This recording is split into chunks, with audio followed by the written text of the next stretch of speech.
Здравствуйте, Максим Леонардович. Очень мы рады, что имеем вас в этой программе. Вопрос такой. Как вы оцениваете реакцию российских властей и политических кругов России на события в Украине или на Украине? И что, по-вашему, будет предпринимать Кремль в дальнейшем для воздействия на развитие событий? Пожалуйста. Как российское Министерство иностранных дел выступило с достаточно жестким заявлением, выразив озабоченность актами насилия, которые происходят повсеместно по всей Украине, актами террора в отношении оппозиционных партий, какими теперь стали партии регионов, Коммунистическая партия Украины, и актами насилия в отношении структур, которые носили характер государственной легитимности.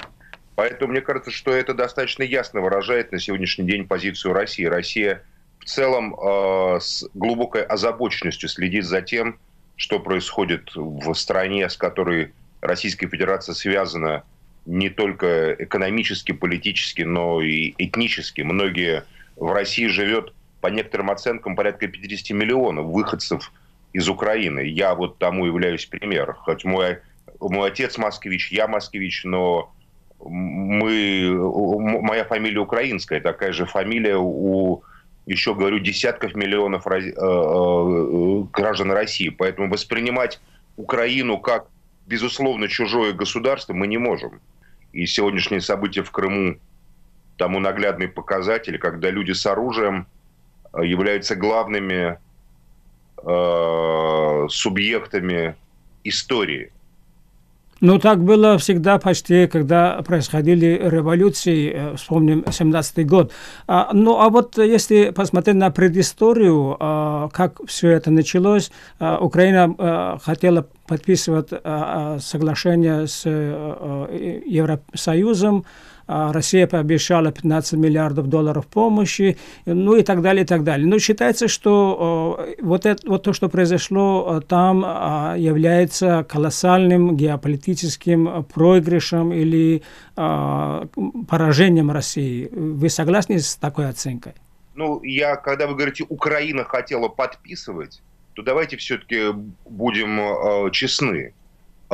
Виктор Янукович был законно избранным президентом Украины. Он не был ни диктатором, ни тираном. Он не пришел к власти на штыках. За него проголосовала большая часть населения. Да, он был непопулярен. Но и что? Есть президенты в мире, которые тоже непопулярны у своих стран, в том числе в европейских странах, рейтинги которых крайне низки. Не значит, что каждого непопулярного президента надо свергать с помощью оружия. Равно как Николай Азаров был главой законно избранного кабинета министров, который был избран большинством большинством парламента Верховной Рады. Поэтому, честно говоря, действия Виктора Януковича и Николая Азарова были действиями не каких-то узурпаторов и диктаторов, как сейчас пытаются представить, а действиями законно избранных, пусть и непопулярных, пусть плохо справлявшихся со своими обязанностями, но законно избранных властей Украины. Поэтому принятие решения о интеграции с Евросоюзом, евроинтеграция, вполне легитимно было в их руках. Но они принимали решение. Мы видим, что Европейский Союз и Соединенные Штаты Америки путем организации митингов на улицах, путем организации массовых беспорядков, мы можем прямо считать, что эти беспорядки организовывались при содействии Европейского Союза и США, добились иной политической ситуации. Свергли законно избранное правительство, непопулярное, плохое, плохо справлявшееся, но законно избранное. И добились, как им казалось, своего. Теперь мы на самом деле наблюдаем следующее. Украина находится в тяжелейшей ситуации на грани гражданской войны. Будем откровенны. Максим Леонардович, Россия будет продолжать помогать Украине или же будет занимать какую-то выжидательную позицию? Ну, сейчас мы просто не понимаем, кому помогать. Потому что никакие органы власти до сих пор не легитимны. Помогать Майдану, может быть, дать руководителям Майдана 15 миллиардов или еще какие-то миллиарды евро. Кому давать? Верховная Рада? Верховная Рада сегодня мы видели с утра, как одни депутаты попытались организовать так называемый коридор позора, то есть занимаются террором в отношении других коллег-депутатов. Как они пытаются запретить партию регионов, одну из самых больших партий, за которую проголосовало 50 с лишним процентов населения Украины, между прочим, коммунистическую партию Украины. Вот это, скажите, Рада, парламент, в который часть депутатов, пользуясь вооруженными группами на улицах, осуществляет террор по отношению к другим депутатам. Этот парламент может считаться полноценной властью? Но вместе с тем, вот вы заметили, что Янукович был законно избранным президентом, и Верховная Рада тоже законно избранный парламент страны.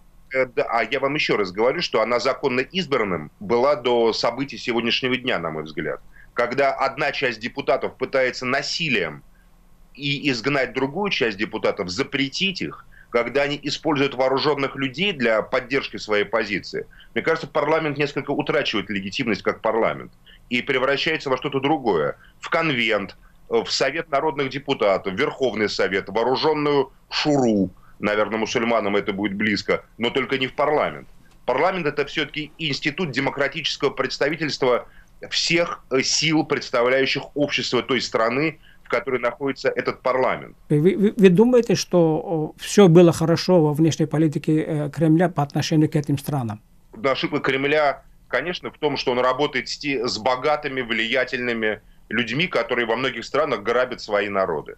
Хоть в Украине, хоть в Таджикистане, хоть в Узбекистане. Я считаю, что эта политика не может не обернуться катастрофой. С одной стороны, привлекают в Россию богатые люди из России на положении рабов, таджиков, узбеков, киргизов и украинцев. С другой стороны, они работают с такими же капиталистами и олигархами в Таджикистане, в Украине, в Кыргызстане и в других странах. Означает ли это, что вот украинские события могут повториться и в России, и в других центральноазиатских странах? Я думаю, что в России повториться они не могут, потому что все зависит еще от, ну, скажем так, того, чем является страна. Все-таки мы видим, что в России общество, ну, ушло достаточно далеко вперед по отношению ко многим странам. Все-таки в России нет тирании. Я считаю, что ни один жесткий режим не может существовать вечно. Я думаю, что, конечно, Среднюю Азию, когда лидеры, так называемые, руководители некоторых государств, ну, подойдут к той черте, за которой мы должны давать ответ Всевышнему, каждый из нас, я думаю, что эти страны, конечно, станут объектом конфликта, прежде всего, представителей правящей элиты, которые будут делить между собой экономику и доход этих стран. В этой ситуации, думаю, что неизбежны какие-то массовые беспорядки, может быть, организованные протесты народного гнева или какие-то еще формы дестабилизации. Конечно, мне не хотелось бы этого желать братскому, таджикскому, узбекскому или каким-то еще другим народам, потому что кровавая, жуткая война в Таджикистане не принесла никому радости, скажу вам честно. Да, вот, но одновременно мы получаем такие письма, что вот в дилемме между стабильностью и прогрессом многие выбирают прогресс, и, несмотря на то, что за какую цену. Я тоже выбираю прогресс. И я считаю, что российская политика должна перемениться на постсоветском пространстве. Мы должны перестать поддерживать олигархов, диктаторов и тех людей, которые правят с помощью денег, с помощью пропаганды и с помощью насилия. Даже если они при этом имитируют демократические институты. Российская Федерация должна поддерживать демократию, свободу и права человека. На Украине, в Таджикистане, в Узбекистане, где угодно. Но я считаю, что все-таки там, где можно избежать насилия, там, где можно избежать крови, лучше все-таки стараться развивать прогресс, политических институтов мирным путем. Я считаю, что надо работать с народами, а не с правителями. Спасибо огромное, Максим Леонардович.